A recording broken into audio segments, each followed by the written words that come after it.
পাইবা পাইবা খাম দিও কিতা হয়েছে কৌছেন ইদানিং ফেসবুক খুললেই দেখা যায় যুবক বৃদ্ধ কিংবা অবুঝ প্রায় প্রতিনিয়তই হচ্ছেন মানুষ নিখোঁজ। থানায় একের পর এক মিসিং ডায়েরি, খোঁজখবর নিচ্ছেন সম্ভাব্য আত্মীয় স্বজনের বাড়ি, কেউ বা পাচ্ছেন সন্ধান আবার কেউ পাচ্ছেন না। মানুষের চোখের ঝোল ধরে রাখতে পারছেন না, কারণ যার পরিবার থেকে মানুষ নিখোঁজ হচ্ছে ওনারাই বুঝেন নিখোঁজ হওয়ার সেই বেদনা।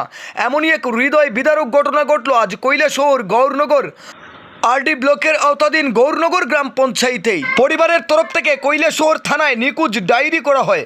ঘটনার বিবরণে জানা যায় যে ওই এলাকারই বাসিন্দা আত্তর আলীর 12 বছরের নাবালিকা বিউটি বেগম শুক্রবার সকালবেলা তার নিজ ঘর থেকে বের হয়ে চলে যায়, কিন্তু এখন পর্যন্ত বিউটি বেগমের আর খোঁজ খবর পাওয়া যাচ্ছে না। বাড়িঘরে ফিরেনি। সম্ভাব্য আত্মীয় স্বজনের সমস্ত জায়গায় খোঁজাখুঁজি করে নিয়েছেন পরিবারের লোকজনেরা।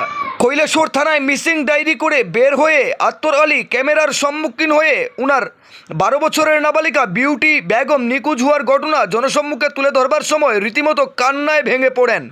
সন্তানহারা পিতার চোখের জলের দিকে তাকিয়ে এই ভিডিওকে অন্ততপক্ষে একটি শেয়ার করে জনসম্মুখে পৌঁছে দিন। হয়তো আপনারা আমার একটি শেয়ারের কারণে ফিরে পেতে পারেন নাবালক মেয়েটিকে উনার পরিবারের লোকজনেরা।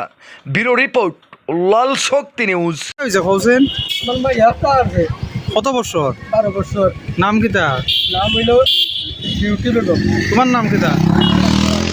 হ্যাঁ আত্তর আলী। আত্তর আলী। বাড়ি কই? বাড়ি গৌরনগর। কবে আসছে? আজকে সকালে 10টায়। আজকে সকাল 10টায়। কিভাবে আসছে?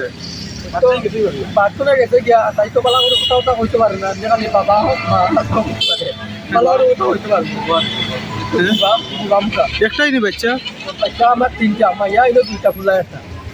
কি মনে হইতাছে কই যাইতে পারে বা খবর বড় মাইয়া তাই না হঠাৎ করে নিখোঁজের পিছনে কারণটাকে কি মনে হইতাছে? এখন তো কিছু তো পাওয়া যায় না। আমি তো আসলাম খাজো, হ্যাঁ আমি তো খাজো আসলাম। এরপরে তাই মাইকা কইছি রকম মাইয়া পাওয়া যায় না। পরে আমি ফাইনালি তো 12 দিন খোঁজা হয়েছি, 2বার খোঁজাখুঁজি গেছি, সব জায়গায় গিয়ে খোঁজাখুঁজি করছি। সম্ভাব্য সব আত্মীয় স্বজনের বাড়ি খুঁজ লইছ?